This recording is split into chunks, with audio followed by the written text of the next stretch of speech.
Hello kids, today we will study chapter number 12, that is direct and inverse proportion. Kids, let's start the chapter. सबसे पहले हम पढ़ते हैं इसमें introduction. Kids, before starting इस concept को, जब हम वेरिएशन के कॉन्सेप्ट को स्टार्ट करने से पहले थोड़ा सा रिवाइज करते हैं जो हमने अभी तक सीखा है अपनी पहले वाली क्लासेस में रेशियो और प्रोपोर्शन के बारे में। सबसे पहले हम देखते हैं रेशियो। जब हम कंपेयर करते हैं टू क्वांटिटीज का डिवीजन के द्वारा, इसका मतलब that is dividing one quantity with the other, तो ये क्या कहलाता है? That is called ratio. Ratio of two quantities A and B, that is A upon B, जिसको हम लिख सकते हैं ए रेशियो बी। नाउ अगर हमारे पास में ये रेशियो की फॉर्मेशन में गिवन है तो इसको हम रिप्रेजेंट कर सकते हैं सेम रेशियो में, दैट इज 1:3। इसका मतलब व्हेन जब हम एक्सप्रेस करते हैं लोएस्ट टर्म में, तो such ratios which when expressed in their lowest term, तो ये एक्सप्रेस्ड हो सकते हैं वन कॉमन रेशियो में, और ये कहलाते हैं हमारे इक्विवेलेंट रेशियोस। नाउ अब हमारा नेक्स्ट टॉपिक आता है variation. Kids, if the value of two quantities, अगर टू क्वांटिटीज की वैल्यू जो है वो डिपेंड हो एक दूसरे पर इन सच अ वे कि अगर एक चेंज होती है, एक के रिजल्ट में चेंजिंग है तो उसके कॉरस्पॉन्डिंग दूसरे के रिजल्ट में भी चेंजिंग हो, तो वो दो क्वांटिटीज कहलाती हैं हमारी variation. Now for example, as the number of articles vote increase, तो उसकी जो कॉस्ट होगी तो वो भी इंक्रीज होगी। अगर नंबर ऑफ आर्टिकल्स जो आपने खरीदे हैं वो इंक्रीज करोगे तो उनकी कॉस्ट भी तो इंक्रीज होगी। As it is number of man increase है, नंबर ऑफ डेज किसी भी काम को फिनिश करने में, तो यहाँ पर सेम वर्क पर डिक्रीज होगा to finish the same work पर।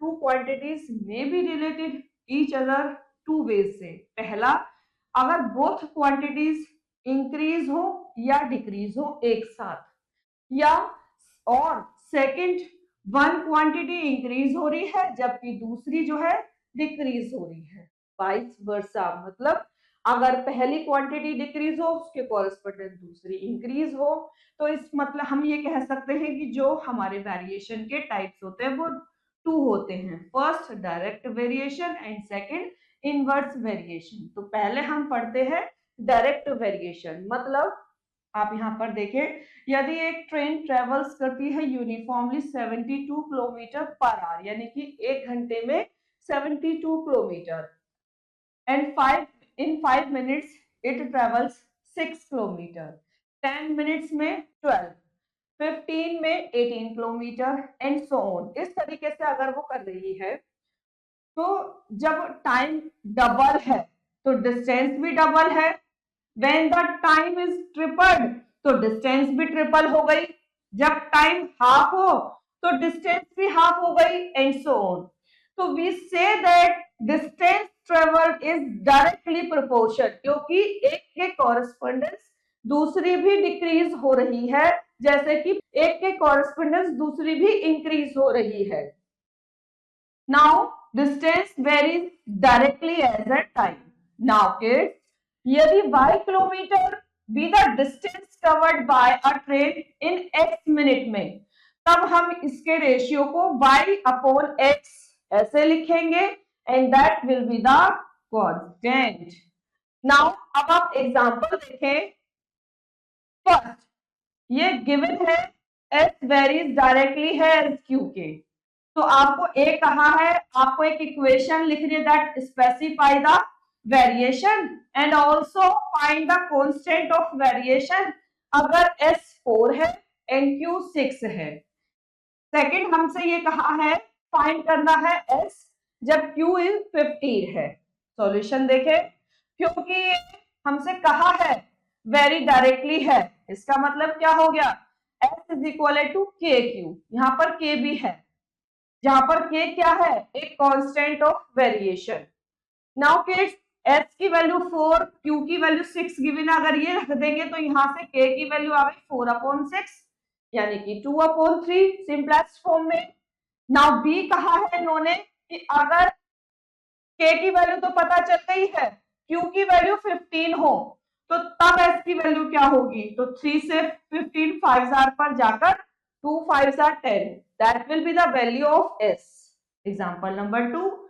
In which of the following tables X and Y vary directly with each other? तो यहाँ पर A और B दो पार्ट्स गिवन है. वेरी डायरेक्टली कब होता है? जब वो रेशियो जो हो x अपॉन y का corresponding value of x and y के सेम हो सभी का ही.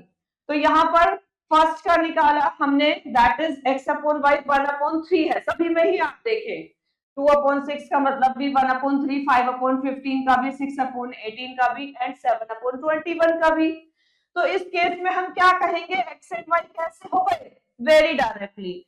And the constant of variation कितना हो गया इनका, जो हमारा इनका सिंपलेस्ट फॉर्म में आया, दैट इज 1/3. नाउ सेकंड, ऐसे ही हमने इसमें भी फाइंड आउट किया.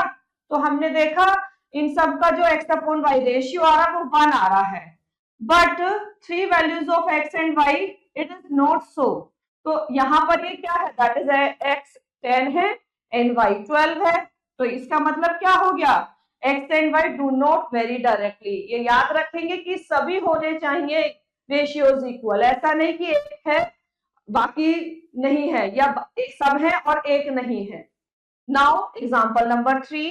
यहाँ पर एक वर्कर अर्न करता है 278.55 डेज के लिए. For how many days should he work if he wants to earn 1448.20.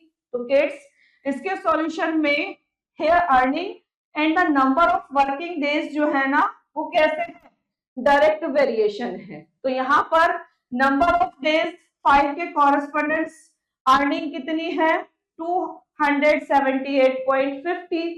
फिर देखिए अर्निंग इंक्रीज हो गई है तो उसके कॉरेस्पोंडेंस समय भी इंक्रीज होगा, टाइम भी, यानी कि तो आप इसको पहले ऐसे फॉर्मेशन में लिखेंगे x अपॉन इसी के नीचे जो हमें अर्निंग गिवन है वो, और इधर से 5 अपॉन दिस क्रॉस मल्टीप्लीकेशन करेंगे तो x की वैल्यू यहाँ से आ गई 26. यानी कि worker has to work for 26 days to earn, that will be this rupees. Example number 4.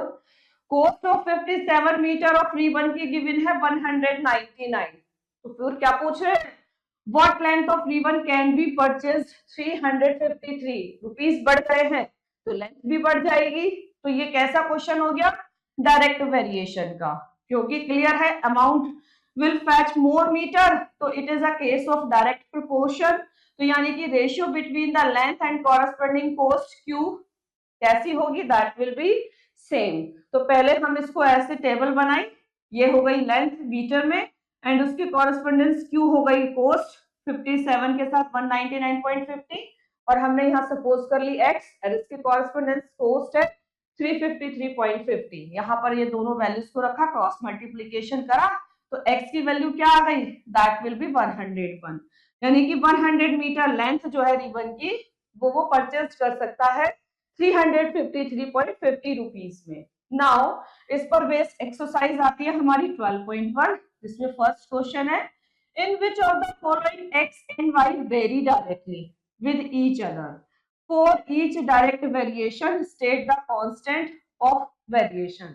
तो सबसे पहली बात, ये हमारे x अपॉन y की फॉर्मेशन में है, तो ये हमारा ये कैसा है, डायरेक्ट वेरिएशन है. एक के कॉरस्पोंडेंस दूसरा भी हमारा क्या होगा, अगर एक बढ़ेगा तो दूसरा भी बढ़ेगा. तो यस, ये डायरेक्ट वेरिएशन है, x अपॉन y की फॉर्मेशन में है, और इसका कांस्टेंट के क्या है, अगर हम कंपैरिजन करें तो दैट इज -6. ऐसे ही आप बाकी के खुद बताएंगे. नाउ नेक्स्ट क्वेश्चन आता है, state whether x and y vary directly. अब की बार वेरी डायरेक्टली कह रहे हैं ये एक दूसरे के with each other not in each of the following. हमें ये स्टेट करना है x and y vary directly with each other not in each of the following. Also state करना है कांस्टेंट ऑफ वेरिएशन को. तो इसका ए पार्ट देखें जरा. अगर ए पार्ट में हम x अपॉन y निकाले सभी का ही, तो देखते हैं वो क्या आता है. पहले हमने देखा दैट इज -2 अपॉन -4, माइनस से माइनस कैंसिल, 2 1 जार 2 जार 4, 1/2 आया. दूसरे के correspondence 0 upon 0 that is 0. Third का 4 upon 4 that is 1, and again 8 upon 8 that is also 1।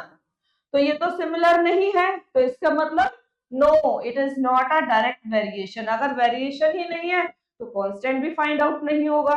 Now remaining you will do yourself. Third देखें, it is given that p varies directly है as q के। तो सबसे पहले ये कह रहे हैं write an equation with relates p and q, and फिर फाइंड करना है कांस्टेंट ऑफ वेरिएशन को अगर p 6 है एंड q 15 है। तो किड्स सबसे पहली बात, अगर ये डायरेक्ट वेरिएशन है तो आप लिख सकते हैं that is p upon q is equal to k, या वन साइड क्रॉस मल्टीप्लाई करके p is equal to kq।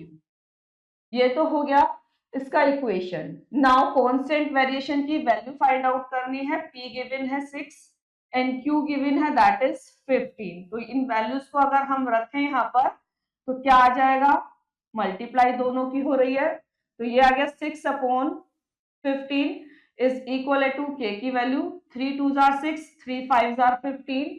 तो यहाँ पर ये आ गया k is equal to 2 upon में 5। Now remaining you will do yourself. अब अगला टॉपिक आता है इनवर्स प्रोपोर्शन या वेरिएशन। अब यहाँ पर study the following. Floor area एक rectangle passage is 60 meter square. Following table show करती है रिलेशन को बिटवीन इन लेंथ एंड ब्रेथ के। तो यहाँ पर लेंथ गिवन है एंड यहाँ पर ब्रेथ मीटर में गिवन है, दैट इज दिस। तो आप यहाँ पर कॉरेस्पोंडेंस इन लेंथ और ब्रेथ के ये कह रहे हैं। दिस एग्जांपल इलिस्ट्रेट करता है इनवर्स वेरिएशन को। जब लेंथ डिक्रीज होती है तो ब्रेथ इसकी इंक्रीज हो रही है इन सेम प्रोपोर्शन में। Thus if length is halved तो इट बिकम्स 30 मीटर, तो ब्रेथ कितनी है, डबल है, यानी कि that is it becomes 2 metre. breadth is doubled, that is 2 meter. Similarly, when length becomes 20 meter, तो that is 1/3, यानी कि breadth कितनी है, triple, that is becomes 3 meter. So on. तो हम ये कह रहे हैं कि L very inversely है as B के, that is L proportion to 1 upon B. Now you can see that product remains constant, यानी कि इस केसेस में जो लेंथ और ब्रेथ की जो मल्टीप्लाई होगी दैट विल बी कांस्टेंट। यहाँ पर जैसे फर्स्ट का इन्होंने निकाला एल और बी की मल्टीप्लाई, ये 60 आ गई। नाउ सेकेंड, टाइम टेकन जो होता है by an aircraft to travel a certain distance, वो वेरियस स्पीड नीचे गिवन है। स्पीड गिवन है किलोमीटर पर आवर में, दिस टाइम लग रहा है 10 आवर का, स्पीड है 500 किलोमीटर, तो टाइम इन आवर में कितना है, दैट इज 6। स्पीड 400, टाइम है 7/1/2, स्पीड है 600, आवर्स में टाइम है दैट इज 5। तो यहाँ पर देखें number of kilometre per our increase है हमारे जब नंबर ऑफ आवर्स डिक्रीज है, and number of kilometre per our decrease है जब नंबर ऑफ आर इंक्रीज है। दूसरे शब्दों में टू क्वांटिटीज चेंज है अपोजिट वे में। तो फॉर दिस रीजन हम ये कहते हैं कि number of kilometre per our is inversely proportion है नंबर ऑफ आवर्स जो हमारे लिए गए हैं। तो आप ये याद रखेंगे, if the ratio of speed this 300/500 से 3:5 आ गया, तो ratio of corresponding number of hour that will be 10/6, यानी कि 5/3। that is multiplicative inverse है इसका 3/5 का। नाउ अगला टॉपिक है alternative version of inverse proportion. The following quantitative expression जिसमें वेरिएबल्स कैसे हैं, इनवर्सली रिलेटेड हैं। जैसे फर्स्ट देखें, ग्रेटर द स्पीड तो उसके कॉरेस्पोंडेंट लेसर द टाइम है, यदि स्लोअर स्पीड है तो लॉन्गर टाइम है, ग्रेटर वॉल्यूम है तो लेसर डेंसिटी है, और जब मोर मैन वर्किंग कर रहे हैं तो टाइम कंज्यूम्ड लेस है। When fewer man are working, कुछ आदमी काम कर रहे हैं तो उसके कॉरेस्पोंडेंस टाइम कितना है, ज्यादा है। तो kids that is a inversely related.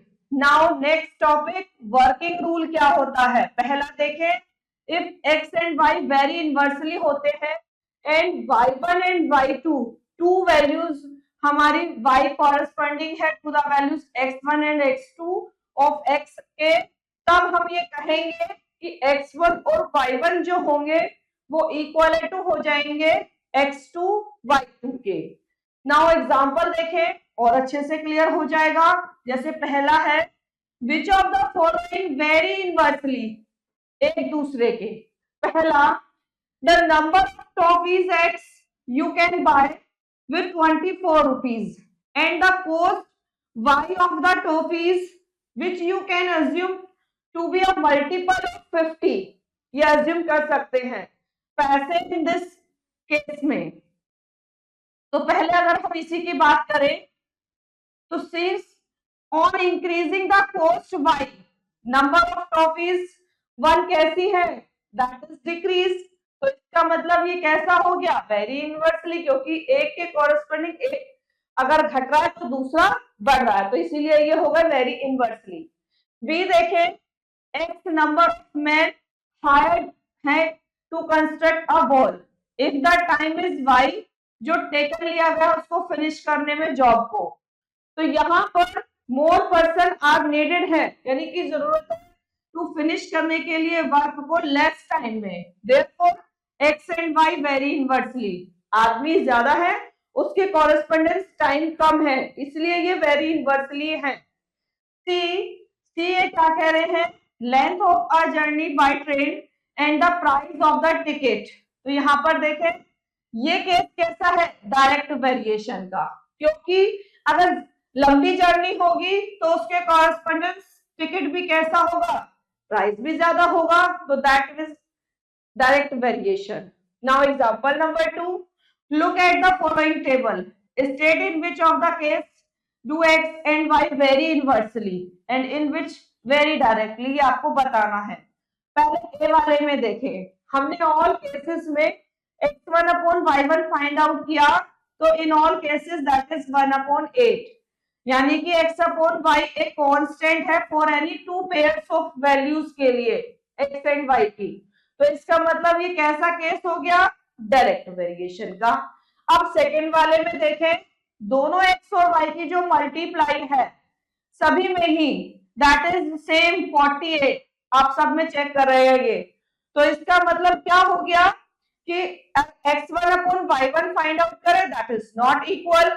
तो इसका मतलब जो ये सेकंड केस है that is inverse variation and not a case of ये direct variation. Now example number 3, determine करना है values of x and y की, जो नीचे गिवन बिलो है, whether they vary directly inversely है और नाइदर ऑफ दीज वेज। तो यहाँ पर ये डायरेक्टली इनवर्सली है और हमें फाइंड आउट करनी है इसकी वैल्यू। यहाँ पर x और y ये a b c d e f g given है, and if your answer is directly, think again, is x upon y same for all pairs of values के लिए x एंड y। तो पहले देखें ratio of corresponding values x और y का, हमने देखा जब रेशियो दोनों का that is not constant which is clear from the following ratios. हमने x अपॉन y a का निकाला, b का निकाला, c का निकाला, दोनों ये 5 है, यहाँ 3/2, यहाँ 4/3 आ गया, यहाँ 5/4, यहाँ 6/5, यहाँ 7/6, अलग अलग आ रहा है। तो इसका मतलब क्या, ये क्या दिखाता है कि ये वेरी डायरेक्टली तो नहीं है, they do not very inversely also, because जो प्रोडक्ट है इनके कॉरेस्पोंडिंग वैल्यूज की वो भी इक्वल नहीं है। देखिए सबकी अलग अलग है, तो ना ही तो ये वेरी डायरेक्टली है एंड ना ही ये कैसे है, वेरी इनवर्सली है। तो इसका मतलब given values x and y neither directly and nor inversely. Now example number 4, 20 men consume a certain amount of rice 18 days में, how many days will 8 men consume the same quantity of rice को हमने ये suppose कर लिया required number of days जो है वो x है। नाउ कंस्ट्रक्ट करें टेबल को और इसमें number of man number of days लिख लिए हमने कॉरेस्पॉन्डेंस दिस। यहाँ पर आप देख रहे हैं कि लेस मैन मतलब मोर डेज है, सो ये कैसा केस हो गया, इनवर्स वेरिएशन का। तो हमने यहाँ पर दोनों की प्रोडक्ट को इक्वल रख लिया और यहाँ से x की वैल्यू फाइंड आउट कर ली 45। Now hence 8 men will consume the rice in 45 days. Now fifth question, 1800 person finish कर सकते हैं कंस्ट्रक्शन को एक बिल्डिंग के 40 डेज में। हाउ मेनी पर्सन की जरूरत होगी इसमें कंप्लीट करने के लिए कंस्ट्रक्शन को बिल्डिंग की 24 डेज में। आप यहाँ पर ये देखें, हम ये पहले सपोज कर लेते हैं कि नंबर ऑफ पर्सन x है। अगर हम टेबल बनाए एंड इसके कॉरेस्पॉन्डिंग देखें, नंबर ऑफ पर्सन एंगेज्ड है इन द कंस्ट्रक्शन में बिल्डिंग के increase, number of days for completion of construction वो डिक्रीज हो जाएगा। तो इंक्रीज हो रहा है, दूसरा डिक्रीज हो रहा है, तो यानी कि ये किसका केस हो गया, इनवर्स वेरिएशन का। मतलब यहाँ भी हम दोनों x और y यानी number of person and number of days, इन दोनों की तरफ, ये दोनों हमारी जो साइड्स है इनकी प्रोडक्ट को इक्वल रखेंगे और यहाँ से x की वैल्यू निकाल लेते हैं, that is 3000। Now on the base we will start exercise 12.2, जिसमें फर्स्ट क्वेश्चन ये कह रहे हैं, fill in the blanks in the following table by determining first whether x and y vary directly or vary inversely।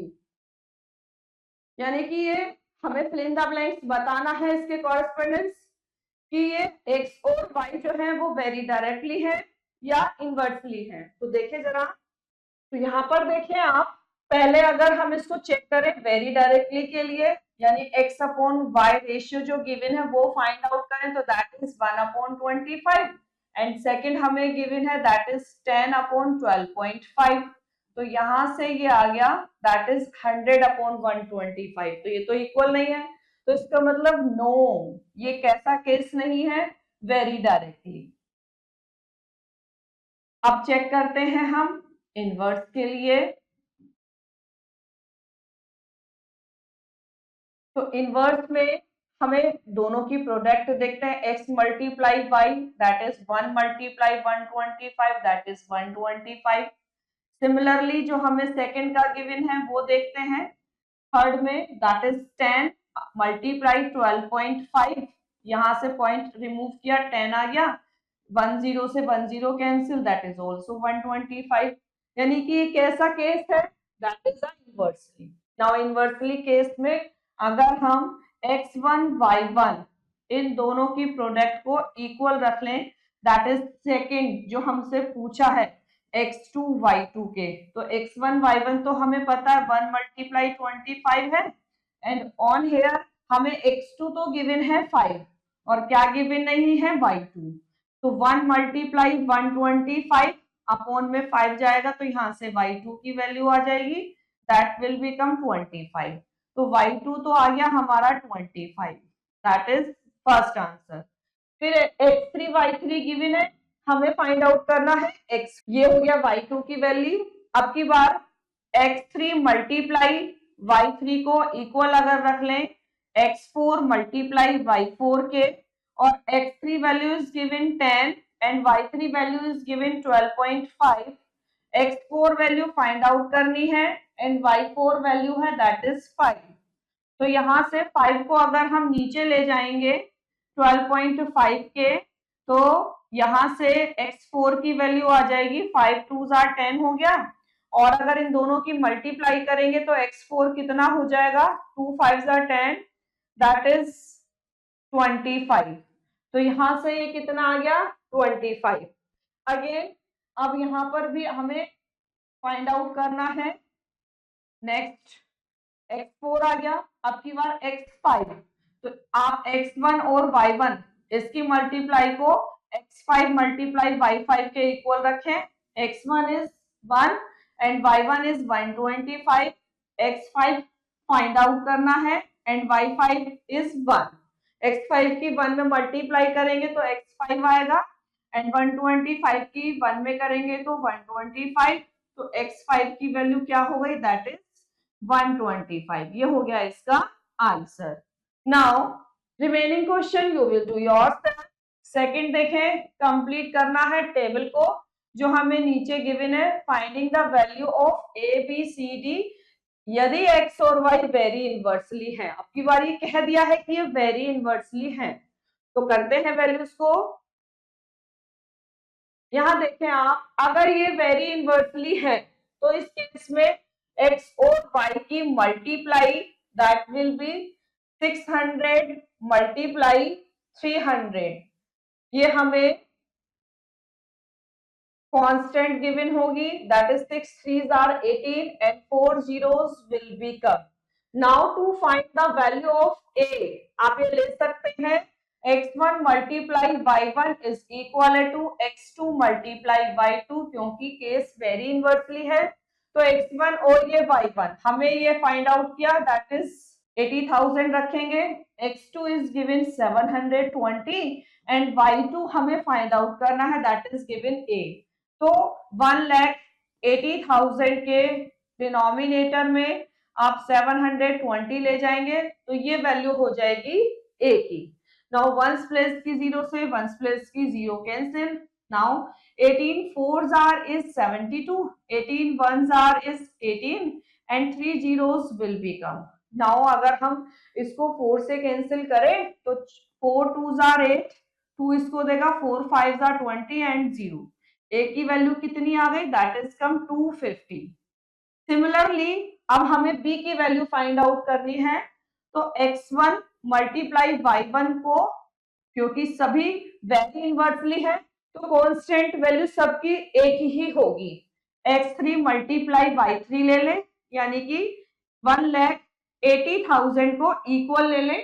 अब की बार हमें x3 value b given है and y3 150, तो यहाँ पर 1,80,000 के डिनोमिनेटर में 150 जाएगा and that will be the value of b। Ones place की 0 से वंस प्लेस की 0 कैंसिल।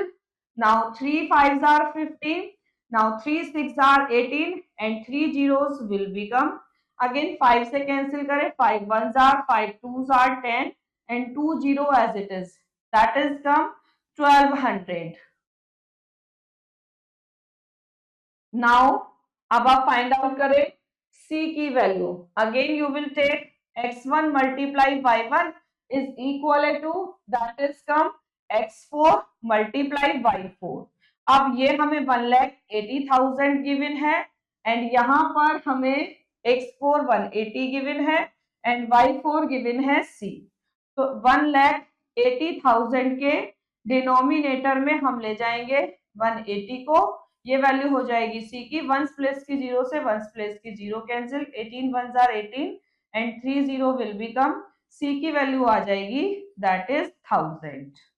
ये हो गई c की वैल्यू। अब हमें फाइंड आउट करनी है d की वैल्यू, तो अगेन आप ले सकते हैं x1 multiply y1 is equal to, क्या लेंगे आप, x5 मल्टीप्लाई y5, तो यहां से x1 y1 1,80,000 है and x5 is given d and y5 is given 90, तो यहाँ d की वैल्यू फाइंड आउट करने के लिए 1,80,000 के डिनोमिनेटर में जाएगा 90, ये वैल्यू हो जाएगी d की, तो 92s are that is come 1800। Now remaining zeros कितनी रह जाएंगी, दैट विल बी 2 zeros, तो d की वैल्यू कितनी आ गई 2000।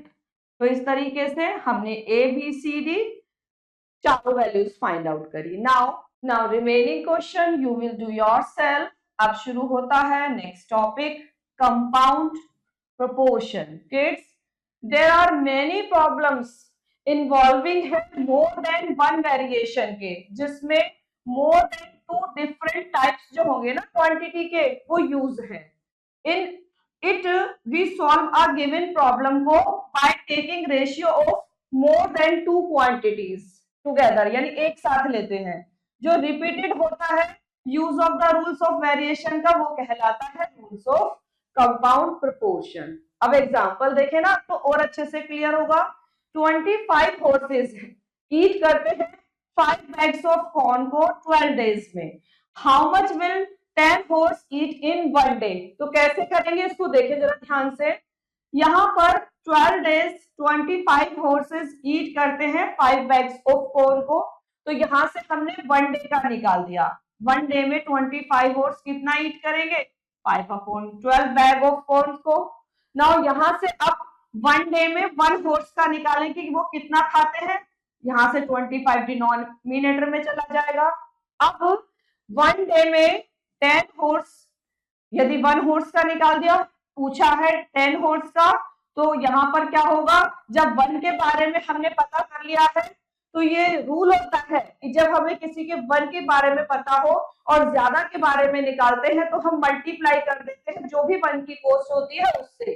तो यहाँ पर 5/12 मल्टीप्लाई 25 की मल्टीप्लाई कर देंगे 10 से, जिससे हमारा आंसर आ गया that is 1/6 bag of corn. तो that is the answer. On the base, we will do exercise 12.3. इसका फर्स्ट क्वेश्चन देखें। 4 men can make 4 cupboards in 4 days. How many cupboards can 14 men make in 14 days? यानी कि 4 men 4 cupboards को 4 days में बना सकते हैं।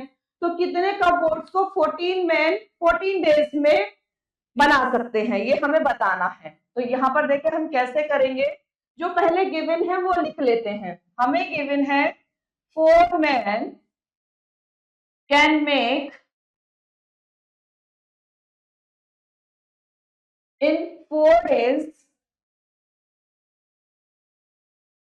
is equal to 4 cupboards.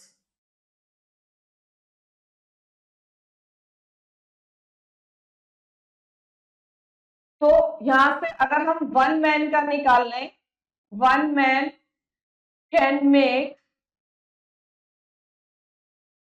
in 4 days is equal to 4/4 cupboards.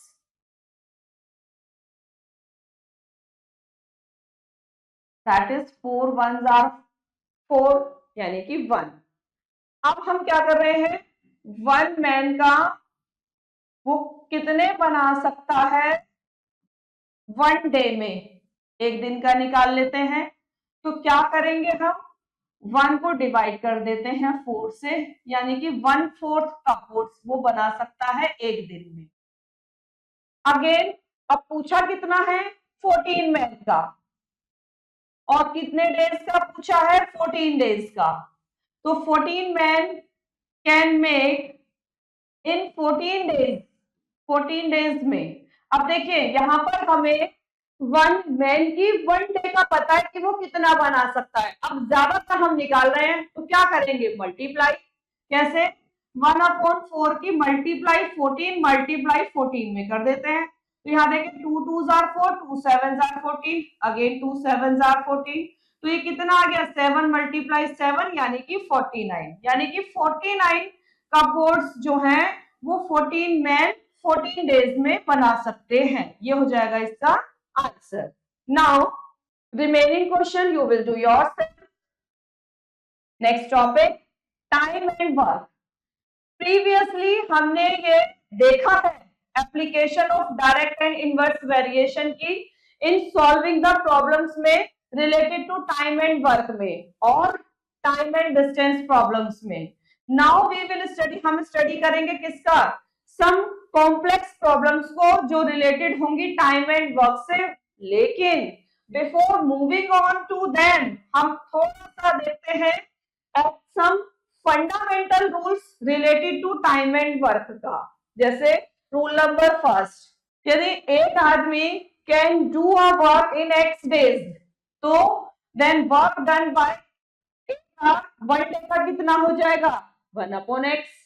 यहाँ x डेज का, यदि एक आदमी एक काम को कर सकता है x डेज में, तब हम क्या कह रहे हैं, वर्क डन बाय 1 डे का निकाल रहे हैं, तो x से डिवाइड कर देंगे। Second, if a is 1 day work 1/x है, then a can complete the work in x days, ये याद रखेंगे। Third, if a can complete the work in x days, तो b can do it in y days। Then a का 1 day का work निकालेंगे पहले, that is 1/x of the whole work। फिर 20 का वन डे का वर्क निकालेंगे, that is 1/y of the whole work. ये आप याद रखेंगे कि एक दिन का काम निकाल लेंगे जो भी हमें मैन गिवन है या जो भी हमें पर्सन जो भी गिवन है। इफ ए एंड बी दोनों टुगेदर सेम वर्क को करते हैं तो हम लेंगे a plus 20 one day work, और वो क्या हो जाएगा इससे 1/x plus 1/y of the whole work. यदि आप ये अच्छे से याद रखेंगे तो क्वेश्चन करने बहुत इजी हो जाएंगे। जैसे आप यहाँ पर देखें, x can do a piece of work in 12 days and y can do the same work 20 days। अगर दोनों एक साथ करें तो वो 3 days लेते हैं, then x goes away, x चला जाता है, तो कितने दिनों में y जो है ना उसको फिनिश करता है, ये हमें बताना है। अकॉर्डिंग टू क्वेश्चन 1 और y टुगेदर वर्क कितना हो जाएगा, x का है 12 days का, x कर सकता है 12 days में, तो इसका वन डे वर्क कितना हो गया 1/12, y का 20, और दोनों का एक साथ अभी ऊपर पड़ा, जब दोनों का एक साथ निकालते हैं तो दोनों के वन डे वर्क को प्लस कर देते हैं। नाउ इसका एलसीएम लिया तो दैट इज कम 2/15, यानी कि 2/15 ऑफ द वर्क, ये आ गया इनका वन डे का। 3 days में दोनों का अगर हम निकालेंगे तो 3 से मल्टीप्लाई कर देंगे तो रिमेनिंग वर्क कितना रह जाएगा, 1 में से 2/5 को माइनस किया, दैट इज कम 3/5, यानी कि y जो है ना वो कर सकता है 1/20 ऑफ द वर्क को वन डे में। Therefore, नंबर ऑफ डेज जो होंगे जो वो लेगा फिनिश करने में, that will B 3/5 of the work. दोनों की मल्टीप्लाई करी तो ये कितना आ गया 12 days, that is the answer. Now example number 2 देखें, A और B can do a piece of work in 10 days में, B और C 15 days में, A और C 12 days में। How long will they take to do it together and each separately, यानी कि पहले तो एक साथ का बताना है फिर अलग अलग का बताना है। पहले जो गिवन है वो देखें, ए बी का एक साथ का वन डे वर्क है 1/10, क्योंकि हम यहाँ से एक दिन का काम निकाल लेंगे, that will be 1/10। Similarly B और सी का निकाला, दैट इज 1/15, ए और सी का निकाला, दैट इज 1/12। तो यहां से अगर हम इन तीनों को ऐड कर दें तो यहाँ ए भी 2 हो जाएंगे, बी भी एंड सी भी, तो 2 कॉमन लेकर ये आ गया, that is twice of A plus B plus C. इनका वन डे वर्क तीनों को प्लस करके एलसीएम लेकर आ गया 15/60। तो यहां से अगर हम ए प्लस बी प्लस सी का वन डे वर्क निकालेंगे तो 2 को भी डिनोमिनेटर में ले जाएंगे, ये आ गया 1/8। तो यानी कि together A B C can finish the work in 8 days में। अब बी क्या पूछा है, हमने ए का वन डे वर्क, वो क्या है A plus B plus C one day work minus B plus C का वन डे वर्क। अब ए का है 1/8 and that is B plus C का 1/15, दोनों को माइनस करा, एलसीएम लिया, ये आ गया 7/120, यानी कि ए अकेला जो कर सकता है दैट इज 120/7, इसका उल्टा कर देंगे तो दैट इज कम 17/1/7 days, क्योंकि ये एक दिन का वर्क था ना इसलिए हम इसका उल्टा करेंगे। अब ऐसे ही बी का निकालेंगे तो हमें ए प्लस बी का जो वर्क है उसमें से ए प्लस सी को माइनस कर देंगे, दोनों का एलसीएम लिया तो ये आ गया 1/24, उल्टा करेंगे यानी बी अकेला 24 days में कर सकता है। ऐसे ही सी का निकाला, ए प्लस बी प्लस सी में से ए प्लस बी के वर्क को माइनस कर दिया तो दैट इज कम 5 - 4/40, यानी कि 1/40 आ गया, यानी कि सी अकेला 40 days में कंप्लीट करता है। Now on the base exercise 12.4 जिसका फर्स्ट क्वेश्चन है, x can complete a work 12 days और x और y दोनों मिलकर कंप्लीट करते हैं 8 days में। How long would y alone take to complete the work. करते हैं इस क्वेश्चन को, x one day work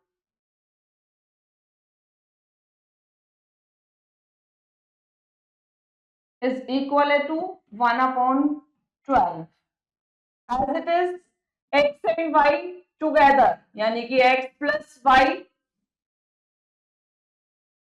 both x and y one day work that is given 1/8। तो यहां से हमसे पूछा है how long would y alone take to complete the work.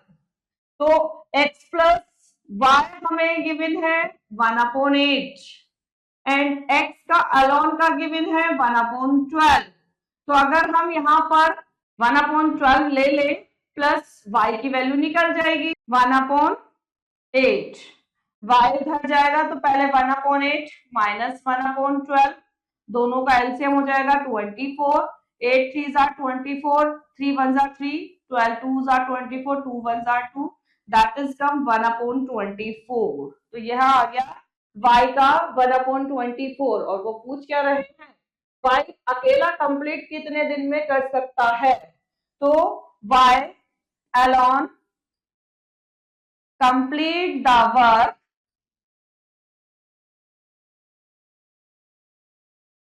in, उल्टा कर देंगे दैट इज 24 डेज, क्योंकि हमने अभी 1 डे वर्क निकाला था ये इसका।